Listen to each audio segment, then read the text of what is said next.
Okay,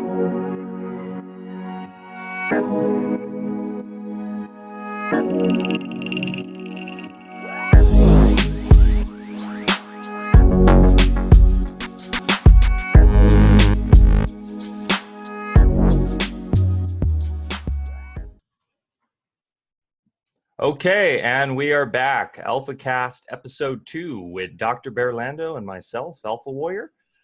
And we are so happy to be back. It's been a couple weeks since we did our first podcast, and we've been doing our usual running the business and enjoying our lives up here on the Smith River in Northern California. And we're hoping to get another podcast in a little earlier, but we've been busy. And Doc, you had a little bit of an accident, so kind of put us back a little bit. Hey, Michael. Hi, how are you? Yeah, forgive me if I look a little distracted right now. I've got a family of deer out in the distance through my window. I'm trying to decide which side of the fence they're on, because if they're on the wrong side, I got to send somebody out there to deal with them. Anyway, yeah, they're little poachers. They kind of like to eat all our good stuff there. Even in the winter time, they find things that are just now starting to sprout for spring, so I don't want them on my vines and things. Anyway, life on the prairie. I'll try to stay focused here. Yes. So how you doing? I'm doing well.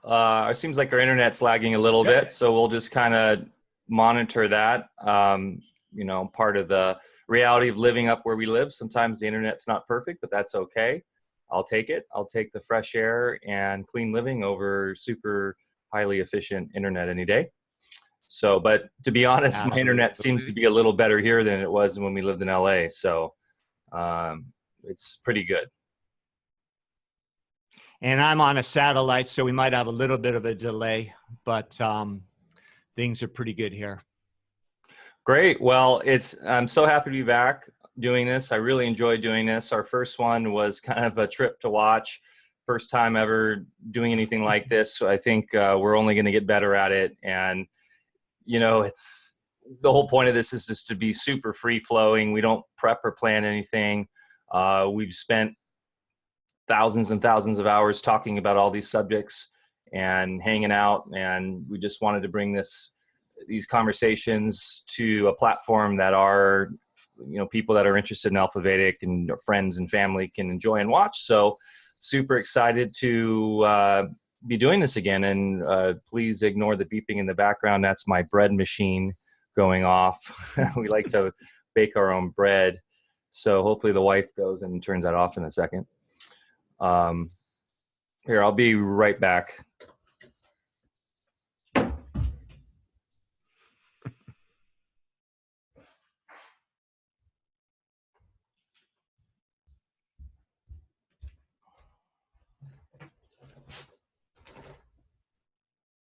Okay, sorry about that.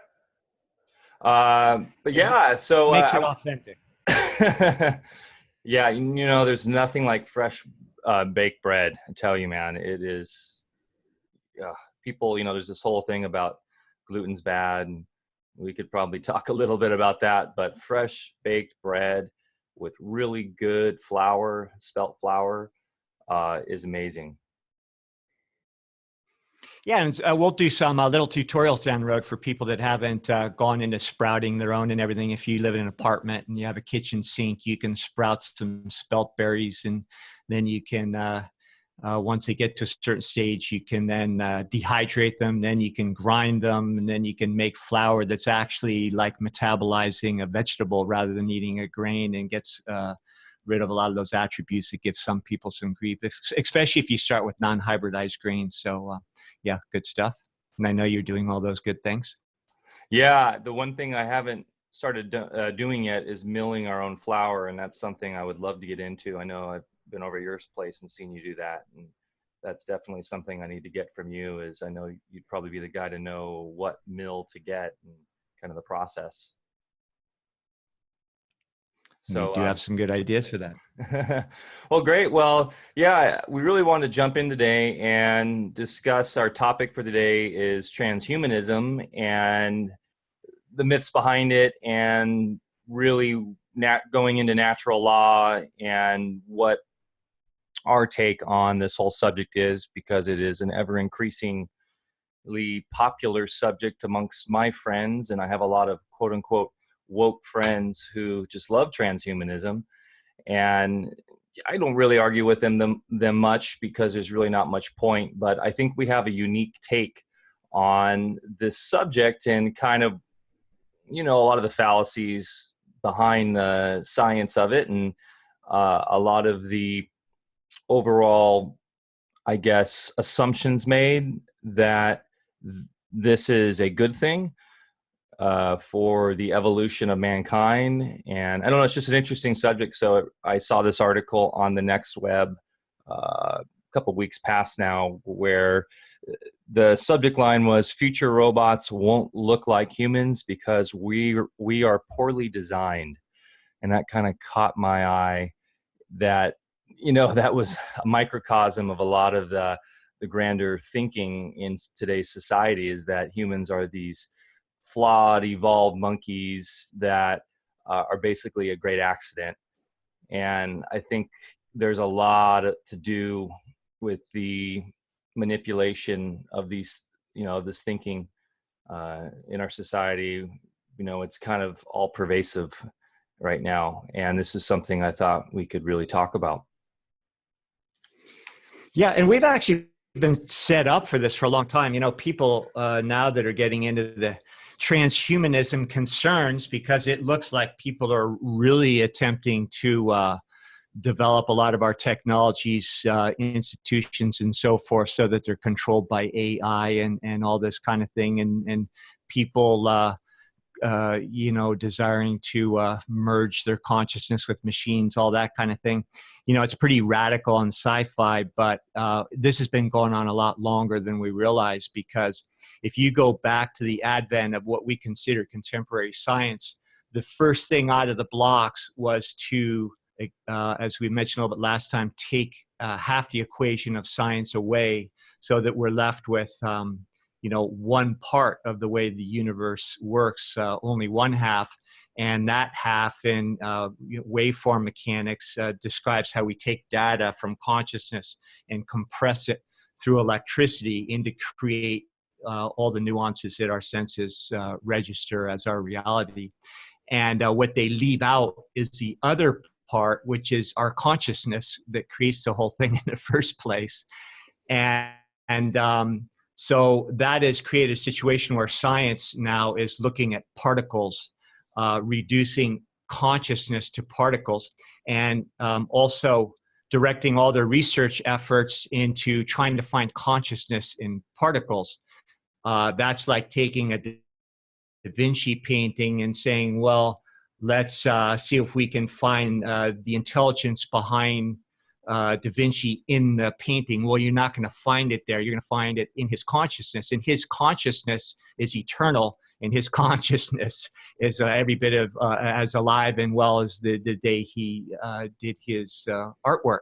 Yeah, it's like trying to break down the painting by pixel and saying, oh, we see a pattern here. Now we can replicate any Da Vinci painting and create new ones, because we were able to come up with the mathematical equation of the parts that make it up, versus looking the other way around and seeing the grander scheme behind it and what manipulated those pixels into that, I guess. Exactly. And this is a thought-based universe, thought creating electricity, creating waveforms, and then those waveforms again gesture out into our reality. And last time we discussed a little bit about the fact that our sensory apparatus that analyzes that data for our use in the simulation is actually part of the simulation. So when we go into a lot of the science I had to study in school, we're really in favor of doing all these so-called objective tests with double blind and so forth, not at all considering that it's all contrived by the same consciousness that's setting up this so-called objective experiment in the first place. And it's going to outpicture most of the time what you think. So yeah, what they needed to do is take us into a materialistic realm and take consciousness out of it. And that's the problem we have today. And they needed this narrative very early on with the advent of when electricity and utility companies started making those forms of energy available to the masses.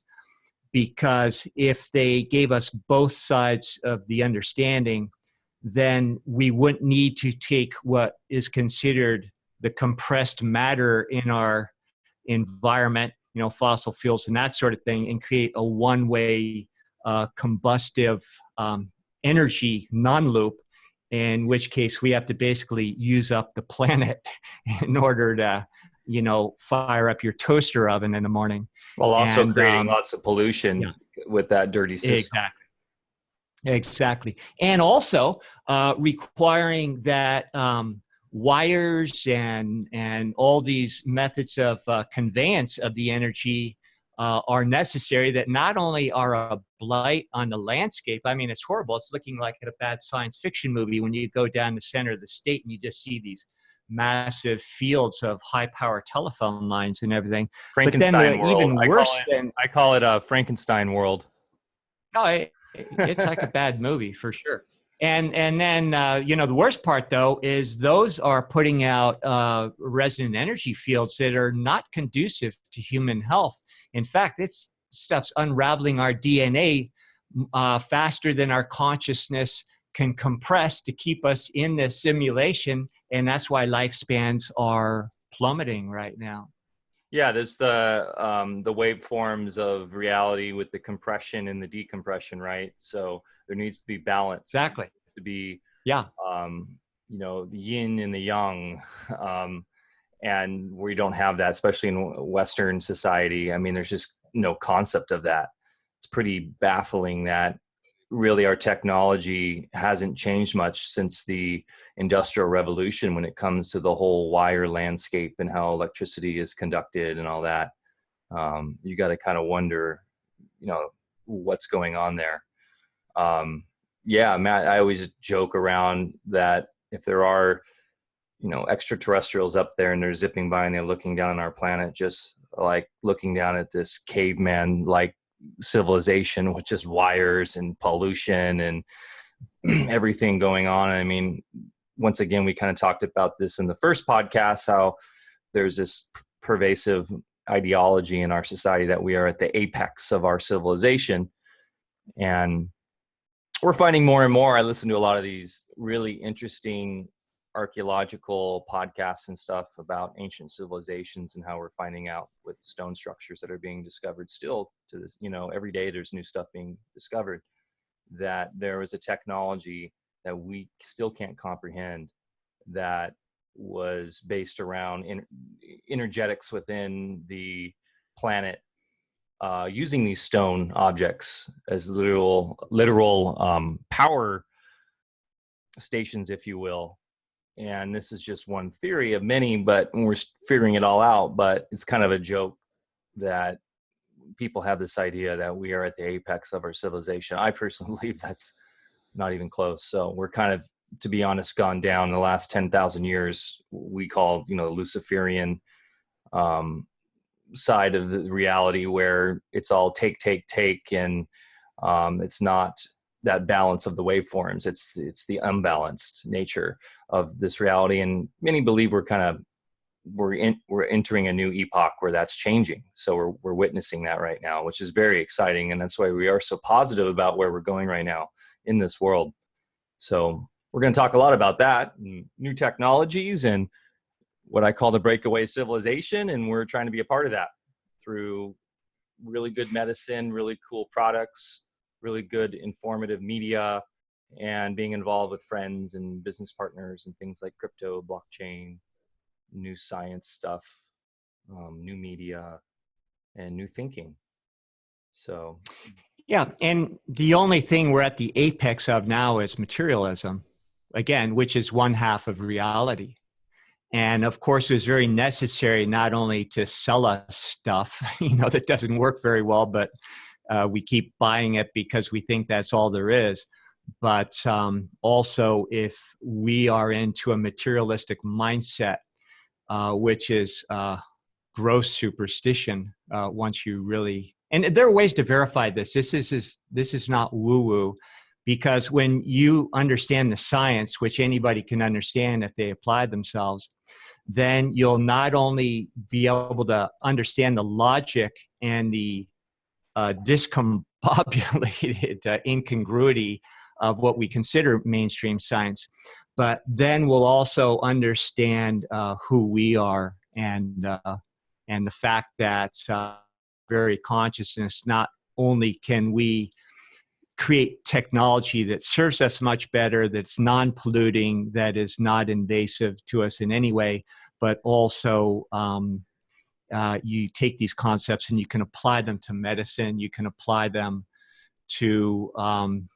technologies, and they work better. And then within ourselves, you don't even need technology. Technology, it's interesting, what people I think don't consider is that there's nothing new under the sun.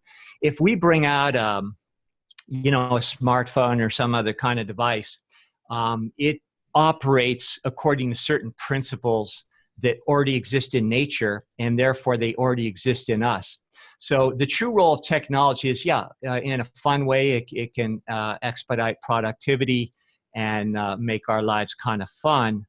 But then on the other hand, it is really intended to illustrate to us that exists within ourselves. I can go back with the telephone, for instance, when I was a kid and you had the big dial-up thing, and half the time when you got on, your neighbor was already on the party line talking, and then you end up just having group conversations. And, that was kind of life back then.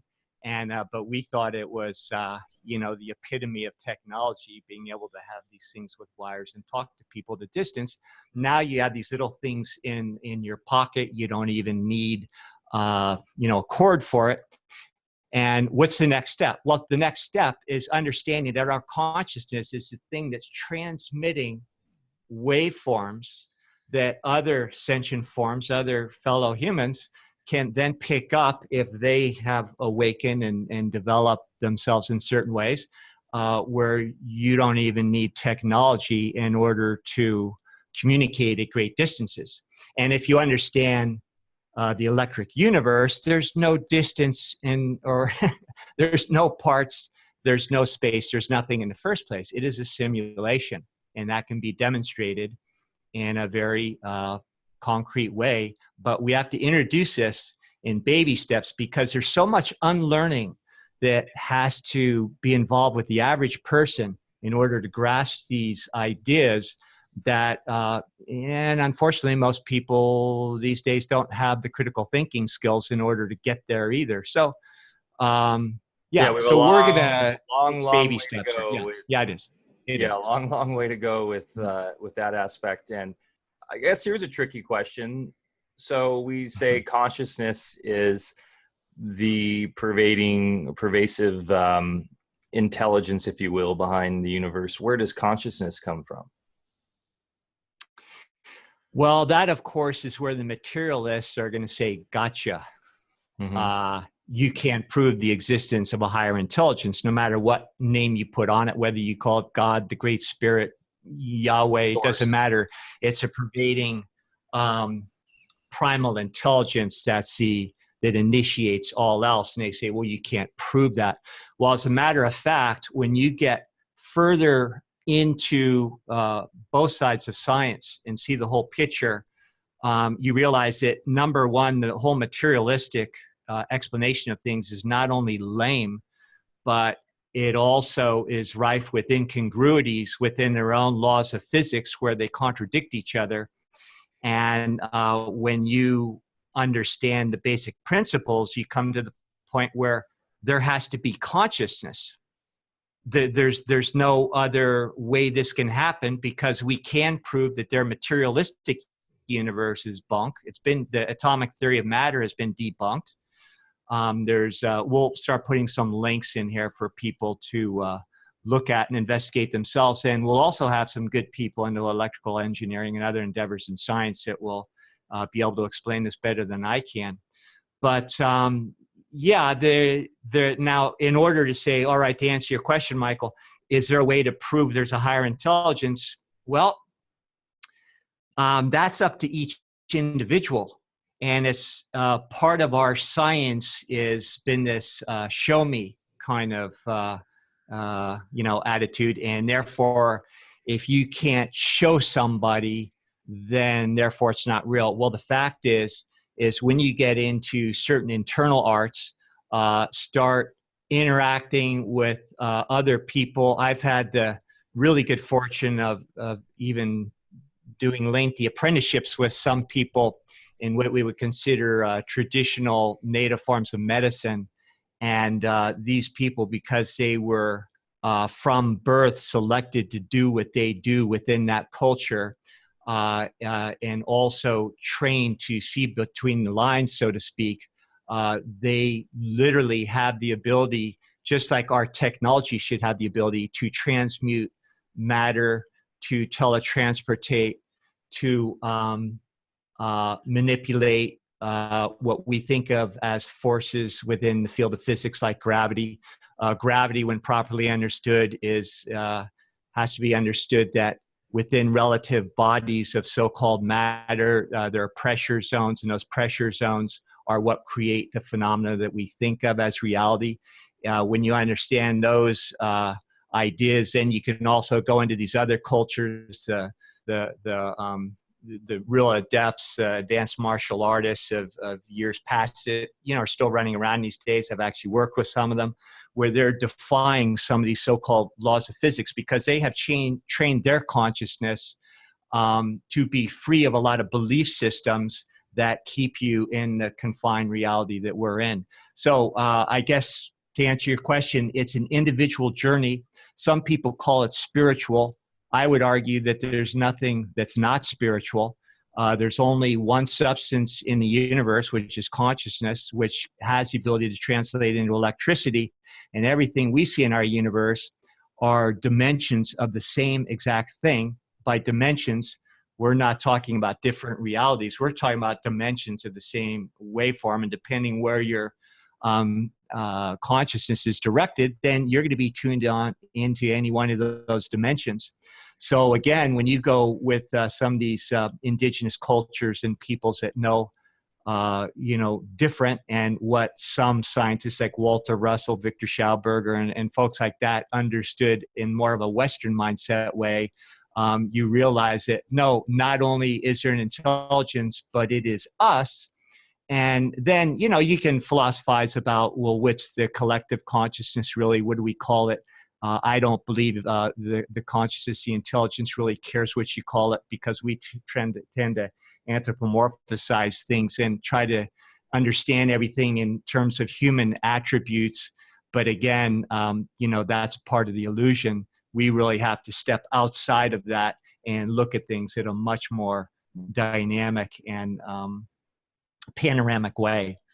Well, and I think you make a good point about the personal journey. I mean, this life is an adventure, and we all are our own actors within it. That's why I think we gravitate, or we used to, not so much today. Movies are kind of dying with the traditional movie, the hero's journey. It goes back to Greek, drama, Greek tragedy, Greek drama, the structure of 3-act storytelling, right? It's this hero's journey, and that kind of parallels what our life is like, right? Where we are our own singular consciousness that's, navigating this life. And within that, you can decide to investigate these concepts or not. You can decide to close off your spirit and mind to the ability to kind of investigate and go on these adventures, or not. And I've messed around and trying to do things with transcendental meditation and out of body experience type stuff, where you do certain types of you go to certain types of meditation where you engage in a certain way, and you get these electrical tingles coming through your body. If you do it right, it's kind of interesting. That initiates the first step towards, I guess, having the ability to release your consciousness from this. I guess we call it the meat astronaut bag we're in. This body, and you get these tingles. And then I've had a few where I've stuck on the ceiling. In college, I had a couple times where all of a sudden I was stuck on the ceiling, and I looked down, I saw myself sleeping, and boom, snap right back into my body. What's that? I mean, I guess materialist scientists would say that was some sort of projection of my consciousness is doing. I'm in a dream, or it's some sort of physiological thing that's going on there, that it wasn't real, that I wasn't actually outside my body, in, I guess, what we call the astral plane or whatever.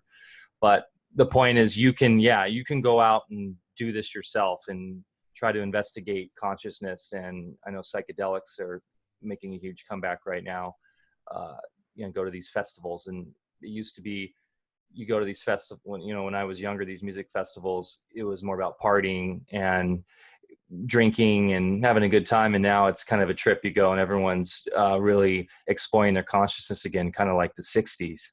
And acid's back in a big way. A lot of these exploratory drugs, which can be damaging if not done correctly, but if you're evolved and you know how to use them as a tool, you can have an amazing experience as well investigating this stuff.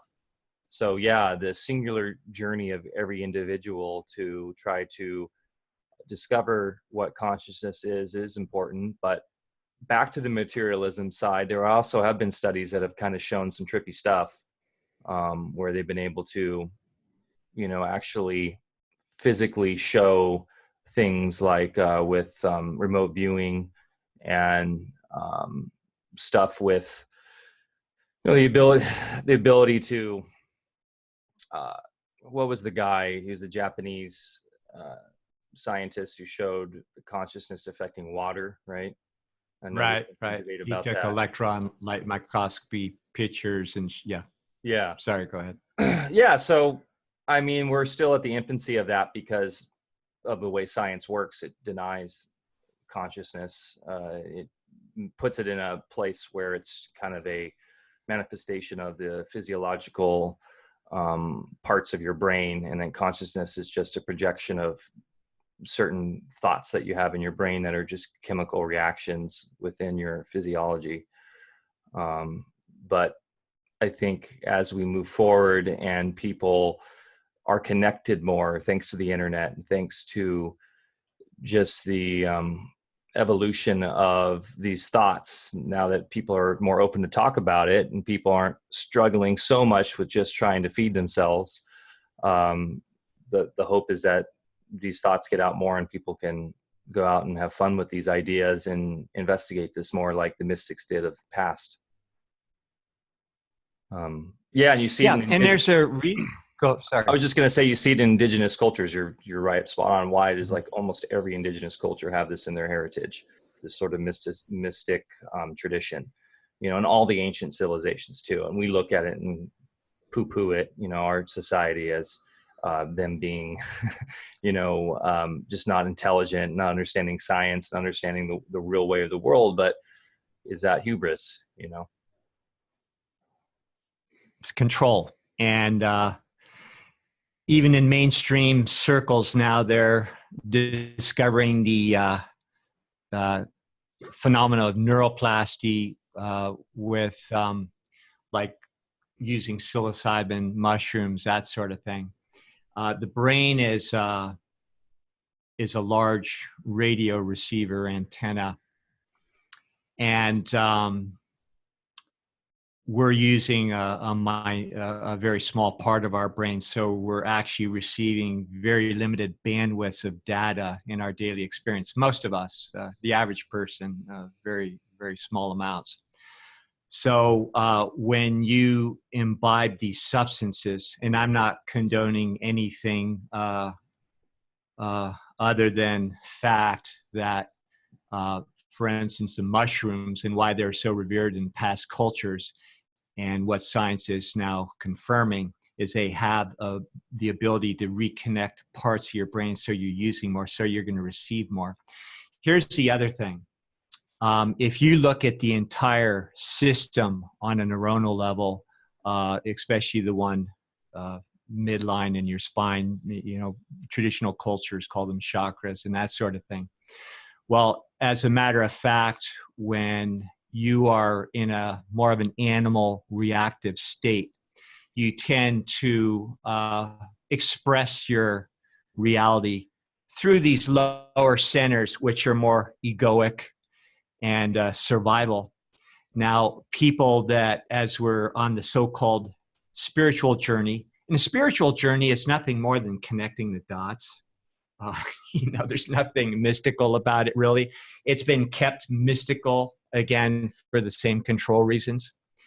So when you are consciously attempting to use your experience to become a rational individual versus reactionary, and when you set certain habits in motion, and this is where the old martial arts and things, and I always default to that because I spent my whole life in these things, and witness firsthand what happens when you do certain internal practices. So when you see these practices in action, then you develop these disciplines that you're now consciously reacting rather than out of anger or fear or that sort of thing.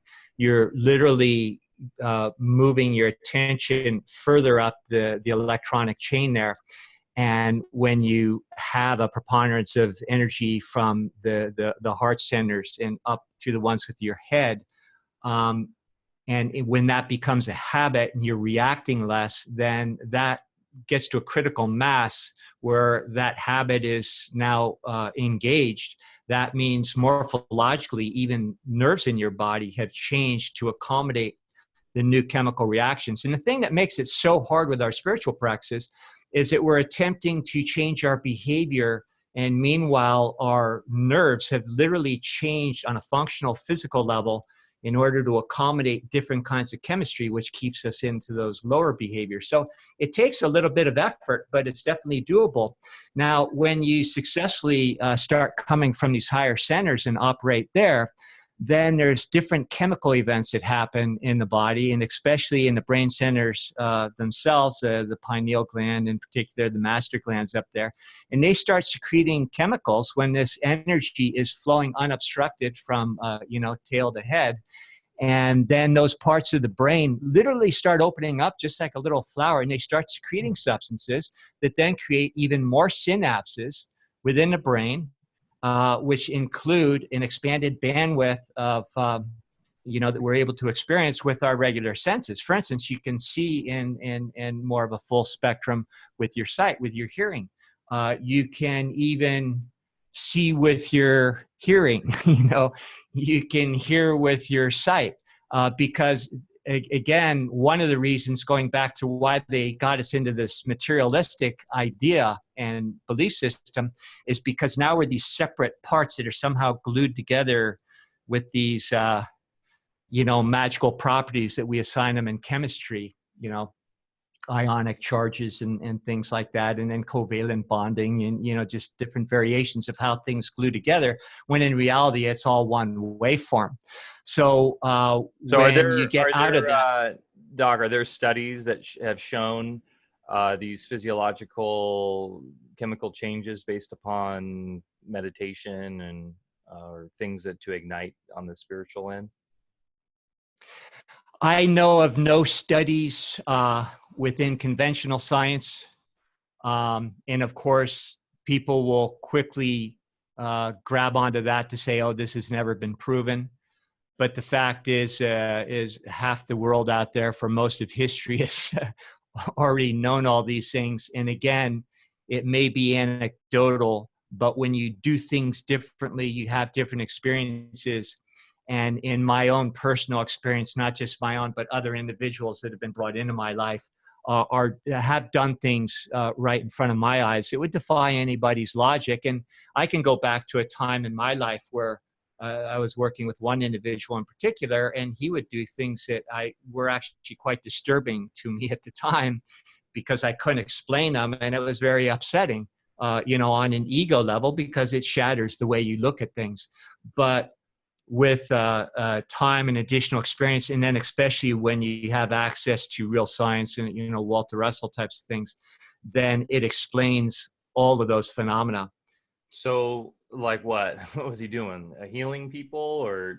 Let's keep that for a different. I'd like Okay. to lay a little bit of groundwork first and get to Okay. know people over a period of time, Sure. because when you get out there too fast without substantiating it a little bit of time, then you lose Sure. credibility, because these are not things that are in people's experience, and especially most people out there, even that are open-minded, because maybe part of them is introspecting and looking elsewhere for information, but at the same time they lead the bulk of their lives in a routine that has been pre-established for them from birth, and it's very hard to have any experiences other than what you were born into when you're in that kind of routine.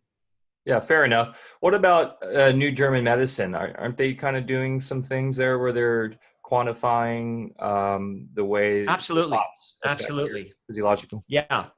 Yeah. And not just Germanic new medicine, but there are other things we'll talk about as well, where they fully establish that disease is not disease. There are only biological programs pre-programmed within us, and they are designed to create bodily responses to things on the mental and emotional plane.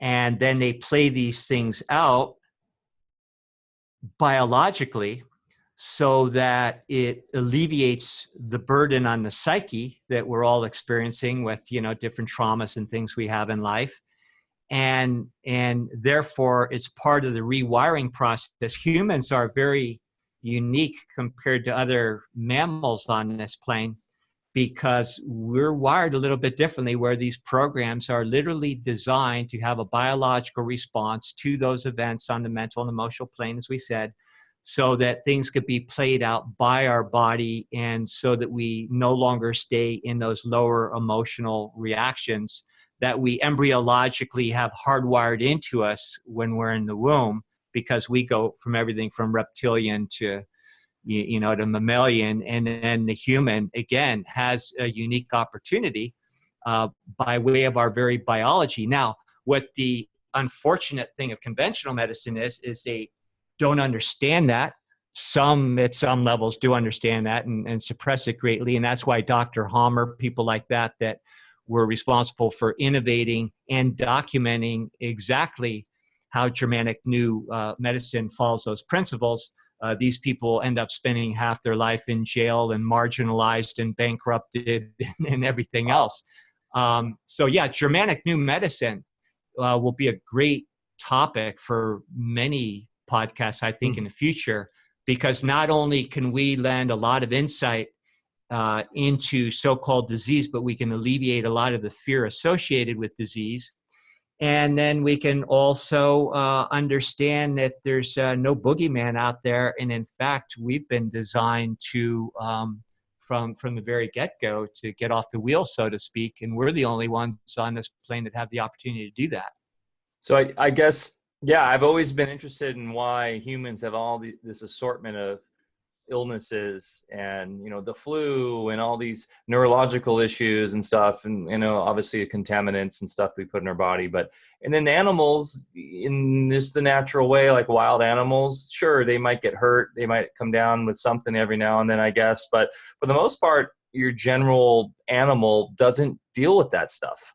Do you ever see, I mean, no, very differently. Yeah, occasionally I guess dogs do, maybe because they're more connected to humans in a way. But it's not like you see animals with you don't a bird with a cold. I mean, maybe they get colds, uh, but it's kind of interesting, right? Why humans have all this assortment of afflictions, Yeah, where yeah, animals tend to and just their day. Mhm. Animals in the wild have different maladies than domesticated animals, and that's because domesticated animals, being within the resonant fields of humans, they start picking up human attributes and start getting so-called cancers and things like that. We'll talk about cancer. Cancer is not a disease, but it'll explain why dogs start getting growths in their body, and domesticated herd animals even start getting those kinds of afflictions, whereas they never had them historically before they were brought into closer contact with humans. That's trippy. So going back to this whole idea of that humans are poorly designed, and consciousness and disease and all this. I mean, there's historical records, right, in the Bible and these ancient texts of humans living thousands of years, or up to 1,000 years, and ideas within other ancient civilizations that we lived a lot longer. And there seems to be this idea now in our culture that we have the longest lifespan in the history of humans. And in the 1800s, or let's say that, during the Renaissance or whatever, you were lucky to live to be 30, especially like they say in the Middle Ages. And sure, those were tough times. You had feudalism. It wasn't the funnest time to live if you were a serf living on a farm, but sounds kind of like today, but go ahead. yeah, we kind of do live. We'll talk a lot about this, the neo-feudalism of today. But my point is, we talk about this a lot in our own private discussions about lifespan and about humans. Are we a 0-point energy machine? Do we have the ability to really live a lot longer, and we're just been kind of grounded in this prison of ideology that the average lifespan is about 65, 70 years, 80 years maybe now? Or do we have the potential to live a lot longer? Are we this flawed machine, or are we pure consciousness, and this is just kind of our body? We can really decide how long we want it to live. Yeah. Well, back in the day, like when you went into the Shaolin training and that sort of thing. And there's ways to really document this and find out it's not just folklore. But they had very defined techniques and disciplines to extend their lifetime. And unlike life extension people these days who just want to live a long time because they're afraid to die or whatever, the purpose of extending your life for hundreds of years, like they used to do, was to have a contiguous stream of consciousness within the simulation, to have a greater opportunity and time to connect dots, and therefore get off the wheel once and for all. In electrical terms, everything in nature is created in spheres, and we should talk about how that works someday in the future. But those spheres are, on the electrical level, the true building blocks of our reality. Now, there are different ways that we can use our consciousness to create the waveforms that are out picturing, to create our body, to create everything. That is going to create a perfect symmetry, the way nature was originally designed, the way our body was originally designed. Our bodies were originally designed not just with electrical waves, but with certain geometries that creates the ratios and so forth, so that, it's the reason why there's a certain ratio of, fingers to hand and elbow to shoulder and all that kind of stuff. Like humans look like humans. Yeah. Humans look the way they do because of the electrical forces playing against certain geometries. So what we were talking about before that, you asked the question. So I was just talking about how, in the past, there's myths and stories of humans living 1,000 years. And is there some validity to that? Yeah. So their disciplines allowed them to have more control by way of their beliefs, their thoughts, and their emotions, to create more symmetry in the waveforms that then is going to maintain more the perfect form of the body and everything according to its original design. Now, in electricity, you have oblation and prolation. Think of a flat line you see on TV when a guy's croaking, when he's hooked up to the monitor in the hospital and goes beep, now all of a sudden you're dead. Well, it's flatlining. That's called oblation. So what that means is there is a consciousness there that is now operating on one plane, and the consciousness is no longer fully in the simulation that is creating the other forces that would maintain those spheres. Now, what they did with their practices back then is it would allow them not only to create the spherical symmetry, but also to maintain, by way of maintaining the prolation, which now allows you not to have to flatline and keep going through the loop, like an apple tree out in the orchard. It dies and then comes back, gets green leaves, apples, and now everything falls off again. It looks dead. No, it's flatlining, but not flatlining for good.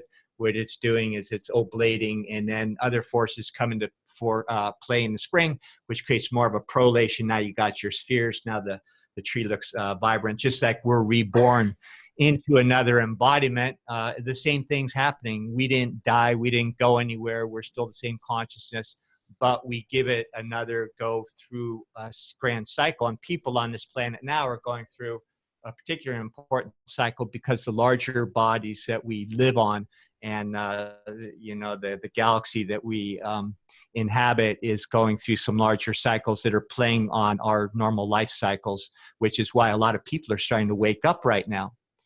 And why a lot of people are freaking out right now at the same time. The whole as above, so below kind of concept. Yes. Oh, as above, so below is the most important thing to comprehend. Because when you get what that really means, you get everything. And it's not mystical. It's not supposed to be vague. But when you know enough of the real scientific principles behind who we are and how we get here, then as above, so below, which means everything has to obey the same patterns, the same rules, the same electrical phenomena. Unlike physics, where they say, okay, this happens here, but oops, it doesn't happen here. Well, why the inconsistency? Oh, we don't know. It's just the way it is. Yeah, it's the whole quantum mechanics versus relativity. They are completely different. It's like, oh, when you get really small, so all the rules change. This is quantum's a tricky term too. Way back when I was starting to explore all this stuff, I was reading the Tao of physics and all this kind of stuff. I don't know, that was back in the 60s or 70s or something. And it was kind of cool because we're dabbling in some concepts or terminologies relative to physics, but bringing in some Eastern mysticism and it's where we were trying to get. But back then I didn't understand enough. And those same circles, which developed into more kind of your New Age circles, and they like to use the word quantum. Well, quantum connotes a particle again. And there's no particles out there. There's like photons. Well, that's like a unit of light. Well, there's no units. There's no pieces that are connected nor separated. But don't they see the units? I mean, isn't that what they would say? They actually can, through specific microscopes or whatever, they can actually see the units within those particles. I mean, that's why they have the Hadron Collider, right? Because they're those are technological extensions of our senses. Sure.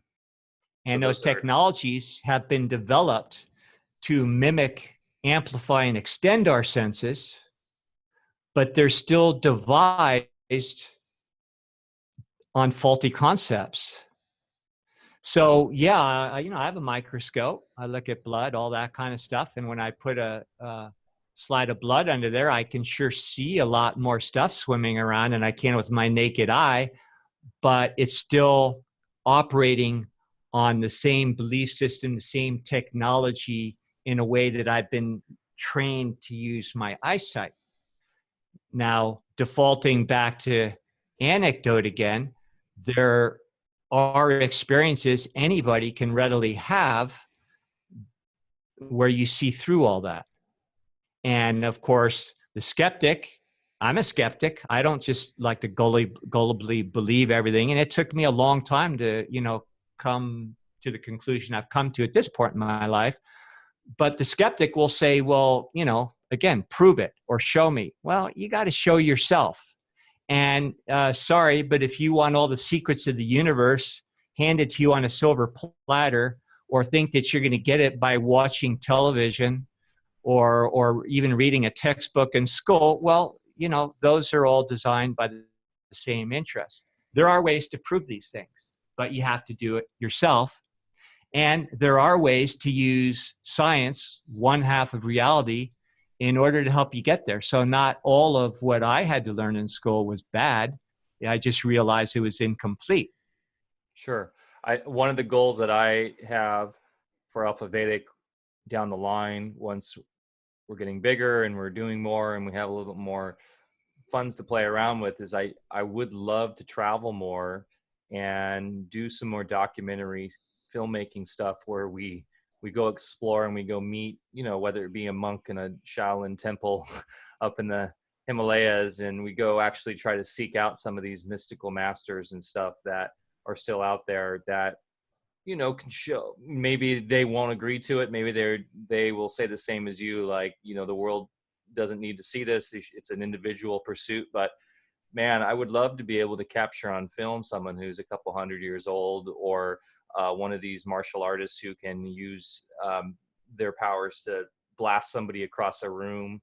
We hear about all this stuff. It would be great to get some of this on video just to show people, but then in the end, that probably won't matter because they'll say it's special effects, or the doubting mind won't believe it anyways. So, but still, I think that'd be a really fun project. You could do all sorts of things right in front of the average person, and then within a half an hour, their old reality is going to seep back in, and they're going to talk themselves out of what they just saw anyway. So you can't prove it to somebody else. And again, the old techniques of life extension for the purpose of consciousness expansion and awareness, things have changed because the dynamics of our planetary experience and galactic experience has changed now. So there's other things in play. So that's really not the preferred method of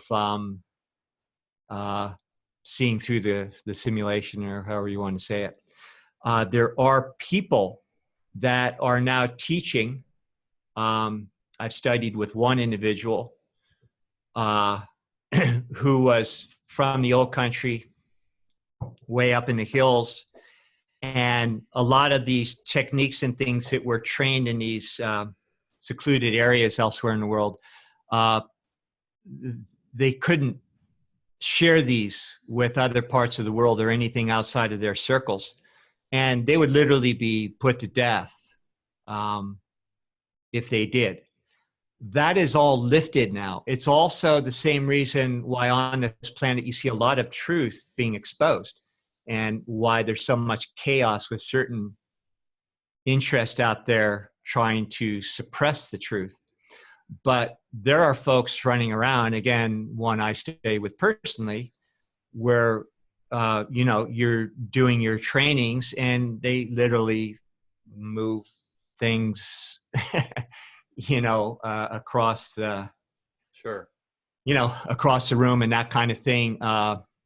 But again, if you understand the science behind it, you would understand that the only reason why the average person is incapable or thinks they're incapable of doing these things is because that's our belief system.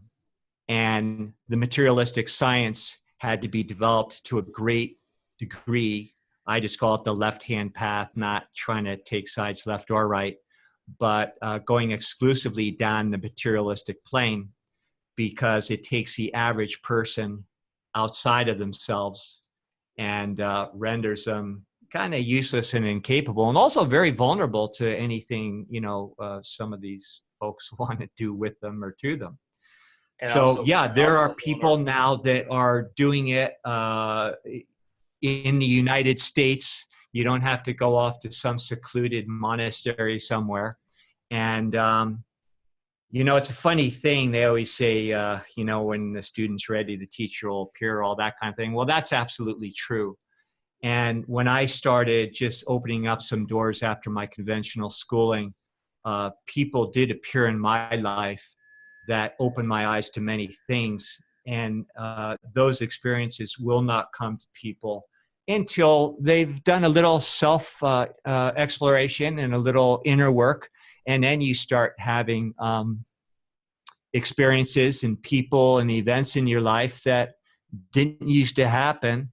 and also make your old thought forms seem kind of ridiculous in the process, but not in a shameful way. It's just that we're not taught this stuff. Yeah, it makes sense. And that's a great point about going internal. And I feel like the transhumanism thing is kind of, once again, this materialistic externalism, where it's like we're going to externalize our consciousness and put it in a machine to give us life eternal, right? And it's kind of backwards and also scary as far as evolving that way towards it's deconstruct, it's what's the word I'm looking for, destructive in a way, I guess, versus the evolving more spiritually and evolving within and having the ability to potentially be psychic through our own internal abilities versus being psychic through some internal mechanism that creates like a Wi-Fi signal that we beam out to connect to others in essentially a network, just like we're doing right now, but just have that built into us. That seems almost caveman technology versus the ability to just be psychic and just have it exactly inherently it is in us. And in other things too, and be able to live a lot longer and decide when we want to go. And I think it all comes down to ignorance, and it comes down to just being closed off from that. And yeah, I do see in the younger generations right now a greater movement towards inner exploration. And, you see these huge explosions in things like yoga and eating better and being more in touch with Gaia and Mother Earth, and being more focused on just community and who you're talking to. And then on the flip side of that, you have everything that's so destructive. You've got social media, which is just constantly, kids on their phone, just Snapchatting and being involved with nonsense of, memes and whatever, just kind of silliness in the culture, celebrity worship, basically being totally taken out of the internal and externalizing every little facet of your life constantly and needing to share it with your peers in that way versus sharing in a much more wholesome, communicative way. That's why we live in a small town here. We moved to this small town so we can have that regular interaction where you walk to the post office and you chat about, oh, the weather, and, oh, did you start planning for spring, and, things like that, versus everybody kind of right now living in their own simulacrum, if you will, this postmodern human experience where everyone's in their own little bubble and they're only connected via technology, and they're missing out on that thought connection that you have when you're with somebody in a room together with them and hanging out. There's this kind of organic experience that people are starting to miss out on in this hectic, crazy modern life that we have, where just constantly being bombarded with technology. So yeah, technology is great. We love technology, but it's got to be the right technology, and it's also got to be within the right framework. So exactly, and not technology at the expense of ourselves or our world. Yeah, so we're kind of seeing two paths, right? Like I see where we've got the path of transhumanism and materialism that's just rapidly firing away and people are really bought into it. And then you've also got the path towards higher spiritual awakening that's happening as well. Exactly. And they're kind of diverging. And it's going to be interested to see where we go. And maybe there's two paradigm shifts. Maybe people go this way and another part of society goes that way. And maybe they coexist, and we'll see which one's better or not. I don't know. Well, right now, where it's about faith and fear, and I'm not talking about faith in a religious sense. I'm talking about faith in just allowing your intuitive awareness to start opening other realms of possibilities to you, and then start changing your experience to test out the veracity of any of these techniques that could bring you different experiences to see what happens. That's the only way we can do it. Now, just as a little segue into technology, in my work, I do use technologies and that sort of thing. And technology is not bad; it's wonderful. And the very beginning, I believe, I don't know if we were recording yet, but you asked me how my shoulder was. Yeah. I'm not going to get into how I did it because it's very embarrassing, but I broke my clavicle and scapula a couple of weeks ago. Good times. And that would have normally put my arm in a sling and you know, that kind of thing, you know, with what happened for, you know, a good month or two, and then I'd be recuperating. Well, we're on week 2 now. And, you know, I can raise this up in the air. When it first happened, I mean, you saw it, didn't you, when you were over here? I mean, I couldn't begin to raise my hand. But the thing that we do use some technologies for is, here's a little gizmo. And it's devised by a gentleman by the name of Bob Dennis, who worked for NASA. He left NASA years back because they were trying to steal all his patents and stuff. So you can go to his website and hear all the story. But he developed for astronauts in zero gravity. Sorry, flat earthers.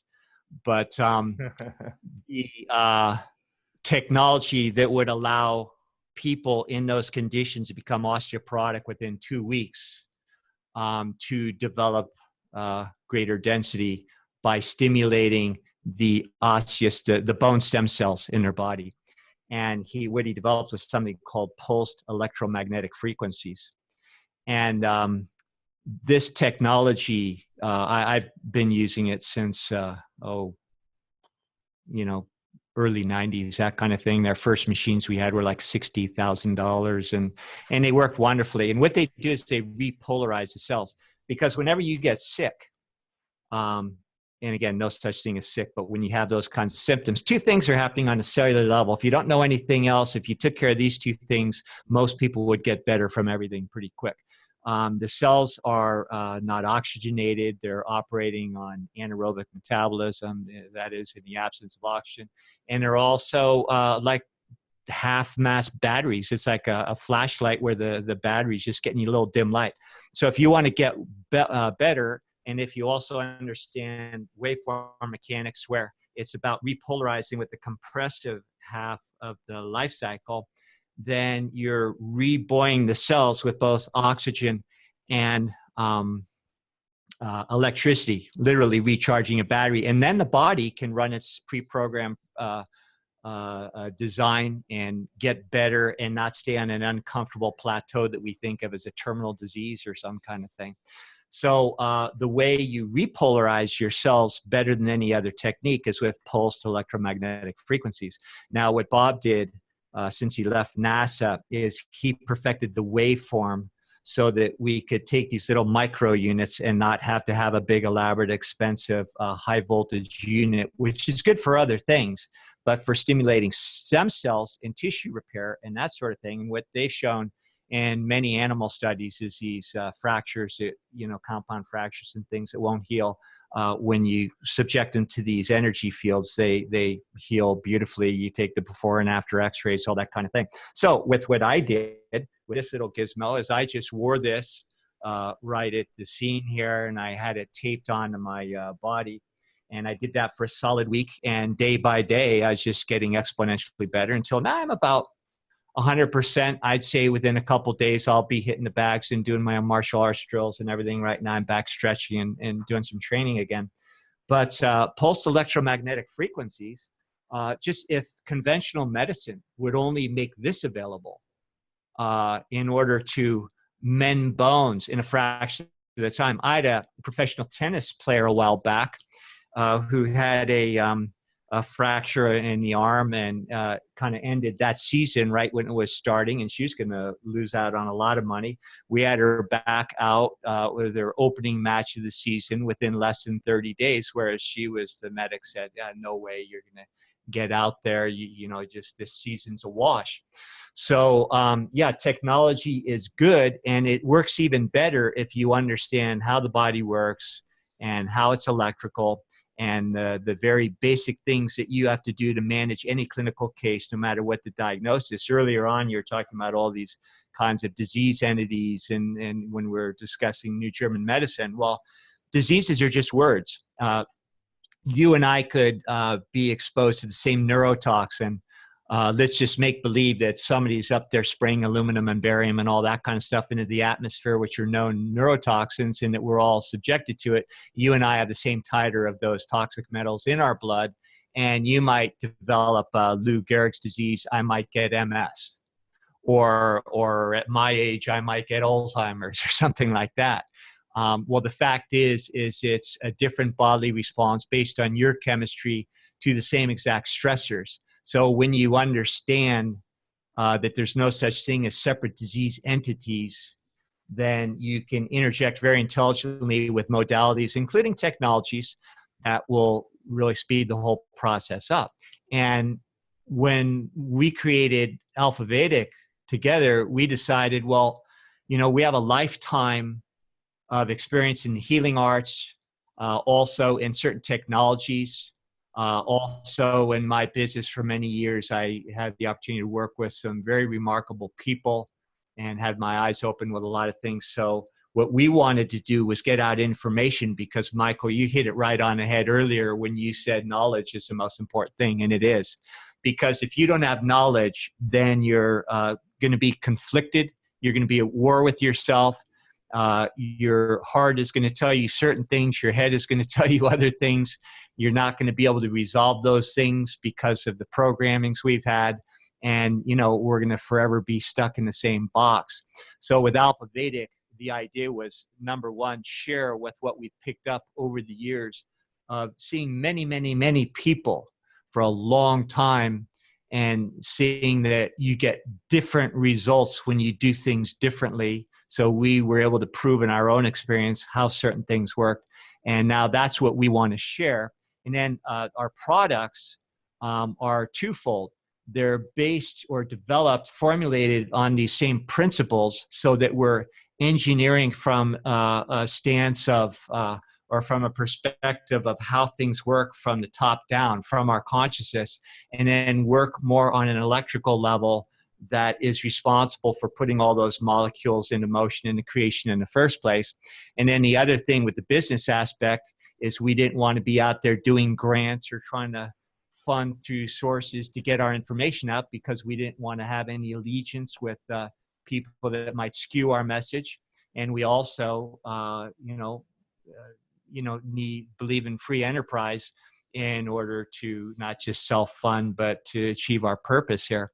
So that's why we'll, talk maybe about a few products in the, whenever we care to, that will not only illustrate some of these principles, but then, make available some things that are very helpful to people. Yeah, that's a great point about you mentioned the heart too, right? How people without knowledge per se aren't seeking it, kind of have this internal battle between the brain, which is really focused on a certain polarity, and then you have the heart intelligence, which is, I consider to be more like wisdom and intuition. And I think in this culture, we've gotten away from the heart intelligence a lot, and we're just kind of, everyone's just in their brain, in their head. And that's the thinking is that's where knowledge comes from. But really, the heart and the heart chakra and everything to do with the heart, your intuition, which comes from, whether that's from previous lives or from your higher self that's above you, that's sending it into there, whatever it is. There's a reason why we have a historical storyline and narrative and Valentine's Day and all the stuff to do with the heart, because the heart plays a major role in us as humans and our ability to navigate this world. And it's not just a place where blood is pumped through. And in a more grounded discussion about the heart, not that what you said wasn't grounded, but something that most people could relate to more, is the heart is a more neurologically complex and developed organ than the brain. And so when you really get in and study it, we found this out way back in the old days in applied kinesiology, where we started developing some techniques to reset the heart, and then just watch, changes in the blood and lab tests and physical symptoms and all sorts of things change on the spot. So it's more important to, use the heart as the main reset mechanism in different modalities. And, the heart is the real brain.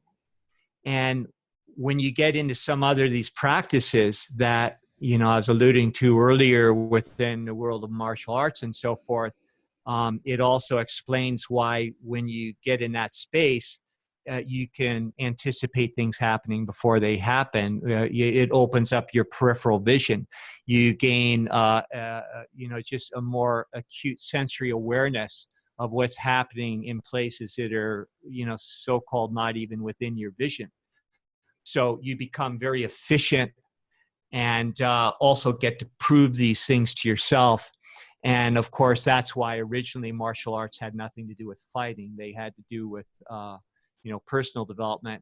And in fact, fighting was actually remarkably effective in training people in these practices, because when you're in the middle of combat, if you're about to get smacked in the nose, you're either on your game or not.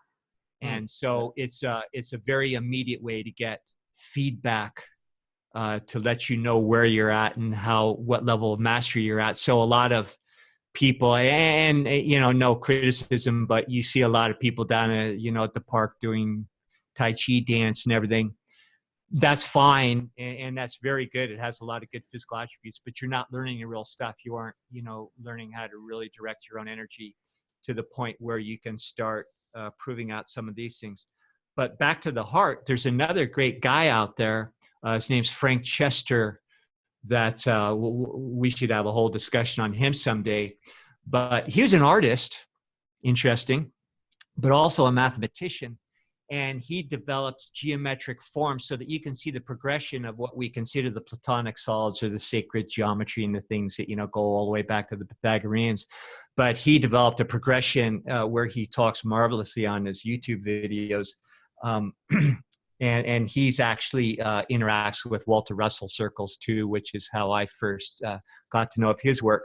But he proved how the heart was a progression of these geometric forms, and actually had all the geometric forms in one, which is actually what makes up the heart. And then the heart, when you see it properly, it's actually a little dual vortex, which mimics exactly what Walter Russell talked about as far as the dual compression radiative hydraulic pump that, works according to the dictates of our consciousness and creates our reality. So what's interesting, though, is Chester proved that the heart is not a pump. It doesn't pump blood. It's a vortex, and it creates an energetic effect. And that's how all the blood gets down to the terminal capillaries and everything, so efficiently. Because if you looked at the engineering of the left ventricle of the heart, which is the part that squeezes and squirts the blood out, and then the blood has to go throughout the whole body, and including all these little terminal capillaries, that takes a lot of pressure. And if you took the pressure that's needed to achieve that with one pump of the heart, it would explode the left ventricle. Wow. The heart isn't designed to be a pump. It's a vortex, and it's all energy. So now, just to add a little bit of credibility to this, the American Heart Association is now studying all his work.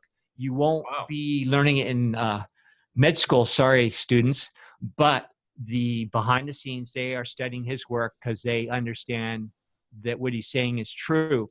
But these same principles, the interesting thing for our discussion is that the more you delve into what he's talking about, it ties all the pieces together, and even shows how even a cardiologist could do a more effective job and help people with heart conditions if he understood what the heart really was, how it works, and what constitutes true science. So kind of hard to take that heart and put it in a robot. Yeah. So, I mean, what this whole idea of taking consciousness and putting it in a machine, right? Kind of crazy. It's like I said, it's like Frankenstein, it's like out of a scary sci-fi. It's lame in the extreme. Book from the 1800s, It's like, it's so crazy. Here's an interesting thing. I don't know if I'm going to be able to articulate this, and rein me in, because you know me, I go all over the place. When maybe we shouldn't. Well, we are getting a little long here. That maybe we'll open this up for a second one. I did want to get in. You mentioned Alfa Vedic, and obviously we have products. Okay, let's go there. Yeah, we formulate, and I think this is a great podcast to quickly talk about one of our products, and that's our 0 point solutions.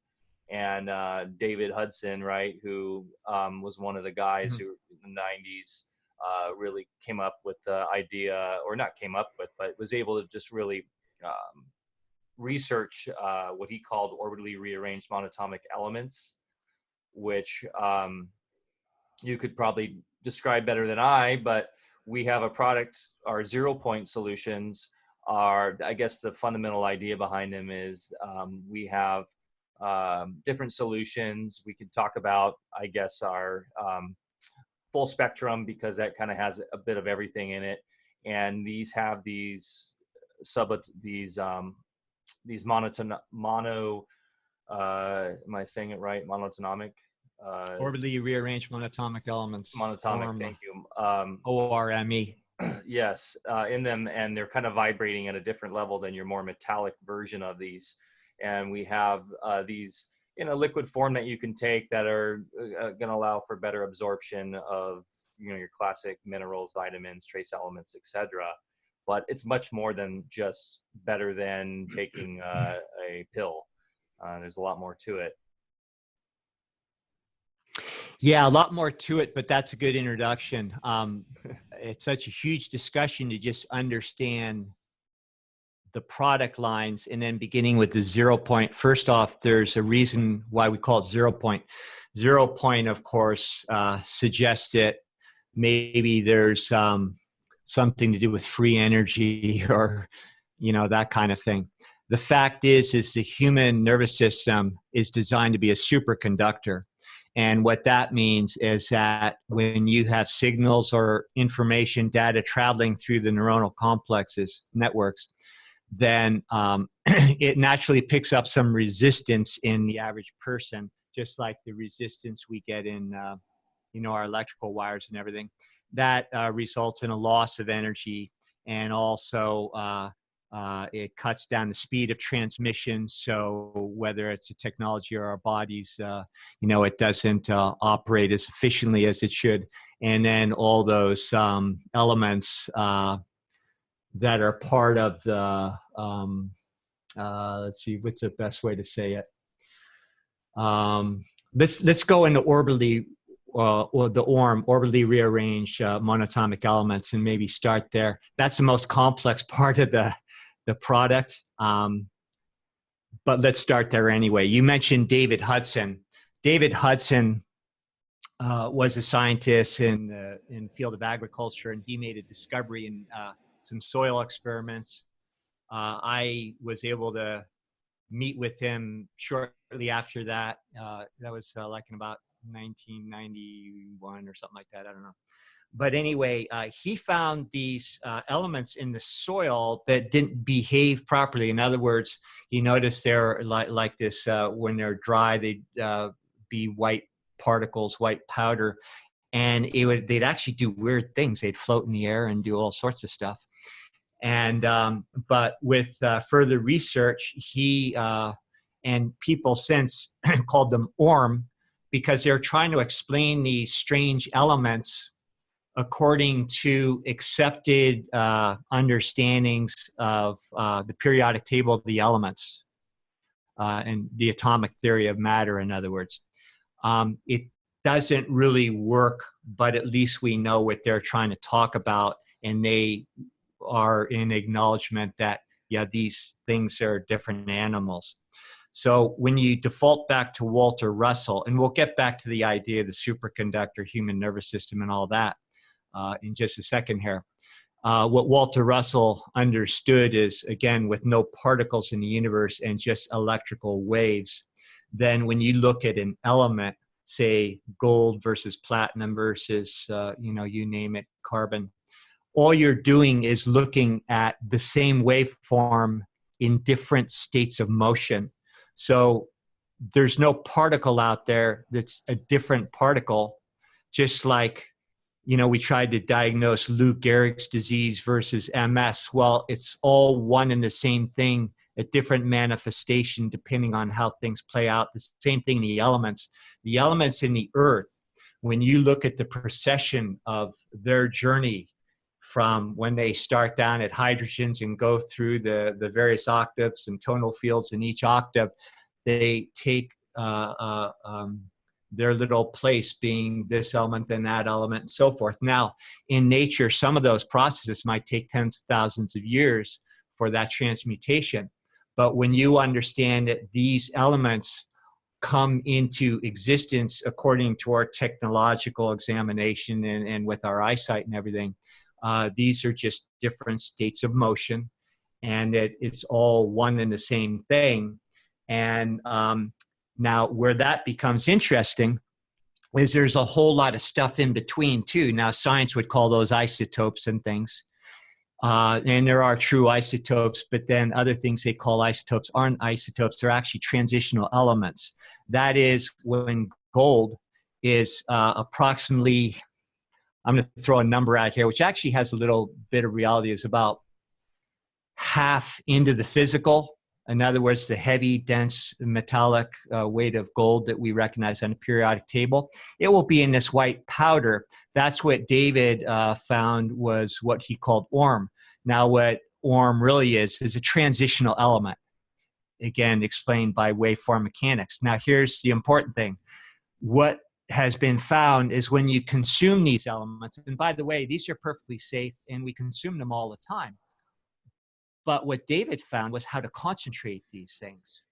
I think I mentioned in our first podcast that I have a water trap that I constructed that I get, and run our river water through, and it collects what we would consider orm-rich water or transitional-rich water, and it actually comes out after it's subjected to some vortexes and magnetic chambers and things. It comes out in a milky form, and it's very concentrated in these transitional elements. So one of the things that are in, let's just take our 0 point and take full spectrum, which is our #1 product there. It's more of our general full spectrum supplement, has all the vitamins and minerals and other cofactors and enzymes and things to be a complete one and all thing in a liquid form for greater assimilation. So all these formulas, and especially this full spectrum, they're activated with the transitional elements. So the transitional elements, what we found, is they actually feed or cultivate, would be a better way to say, the normal properties that we're born with, which is a superconductive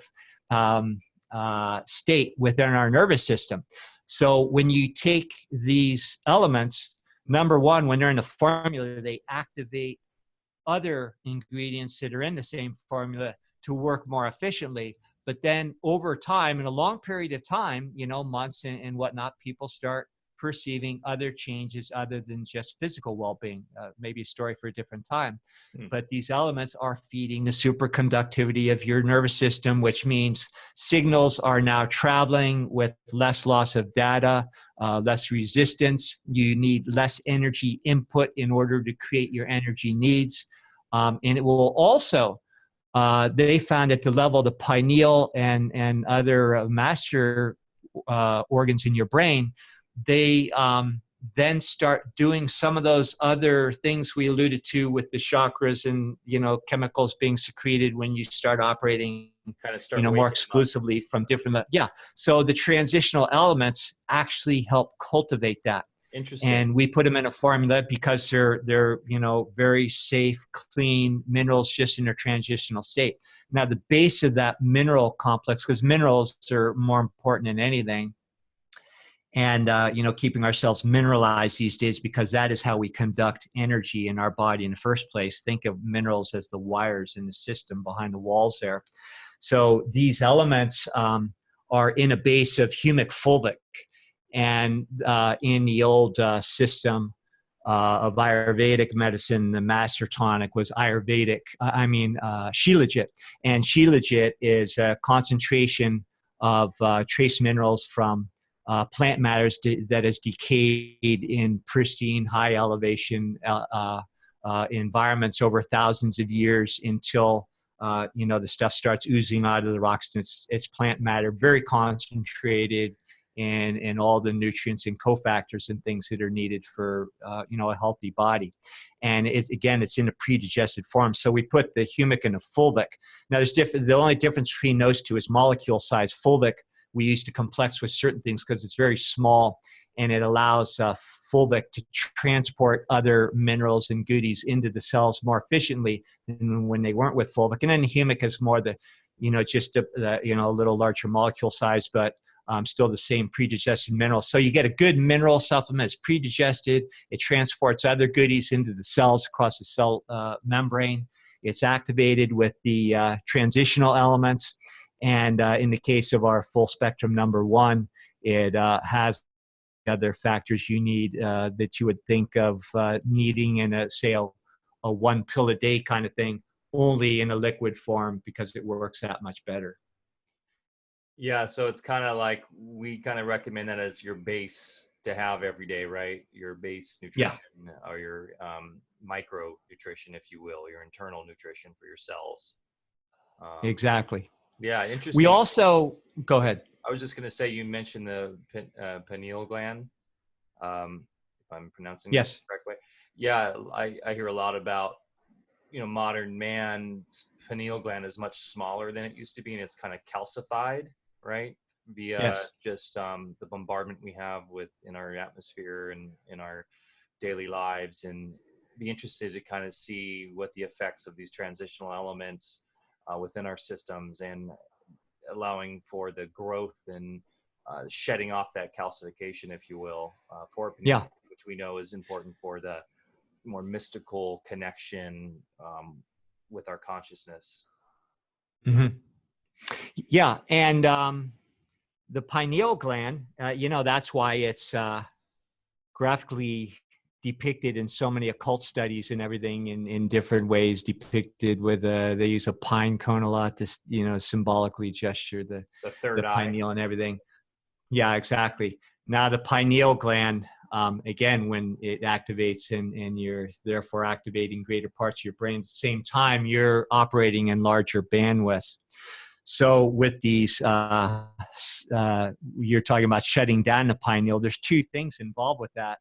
First, any level of biology is, you can, that old adage, use it or lose it, and there's truth to that. You have to kind of flex certain muscles in order to develop them. But then also on a level of consciousness, if we are in a belief system where all this stuff is mysticism or just straight disbelief, then there's no way those thought forms can produce a fully active corresponding body part. And remember, the pineal is nothing more than a gesture in an alleged physical form of an electrical waveform, which is a thought form. And so first off, you have to change your belief system. And then on the compression side of things, which we consider inside the matrix, the simulation, then you put certain practices in motion that are going to start decompressing and allowing a little bit more of a balance. And so now you work on both sides of the spectrum there. And then, to take measures further, the system is designed so on the physical level, we have every opportunity to shut down pineal development and promote calcification and all these things that make us dumber than rocks, really, because our pineal literally turns into a rock. And the best way they do that, of course, is with fluoride in the water. It's been implemented as the most egregious thing to pineal activity. And there's a lot of elements to fluoride from monetary interest. Now they get to take an industrial aluminum industry waste product and sell it to us and fill up their hospitals with all the sickness that it creates. But the most important thing that they have in mind when they fluoridate the water is to shut down our ability to perceive.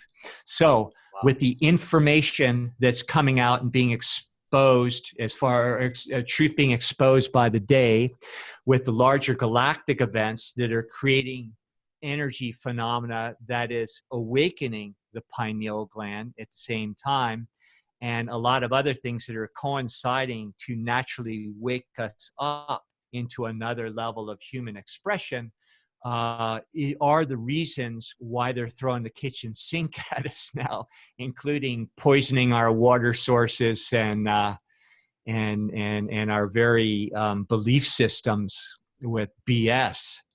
And but I don't look at these things as negative. I don't look at these things as the bad guys doing things to me. We're not victims. We're all in this together. And the fact is, things have gotten really to stupid levels now because we've let certain people do that. We've also naively thought that people wouldn't do that to us in the first place. But more importantly, as a kind of go back to my jock mentality, if I want to get strong, I go into training, I go into the gym, and I spar against other people. And the reason why I do those things is because it gives me resistance to push against and therefore develop myself. So when I look at these creatures out there that are doing horrible things, I think their days are numbered. But in the meantime, I think if you get the hang of it, then you use them. It's no different than walking into a gym. And it's like, you don't walk around complaining because there's too much weight on the bar when you're doing squats or something. It's like, no, that's why you're there, is to create the resistance and to create the opportunity for growth. And in this case, expansion of consciousness. So these guys are doing nothing more for people that are up to the challenge. They're doing nothing more than creating a super race of people. We're like the bugs in the hospital that, you can throw anything, in the book at us and you're just going to make us stronger. But, it can be a little bit of a tenuous game at the same time.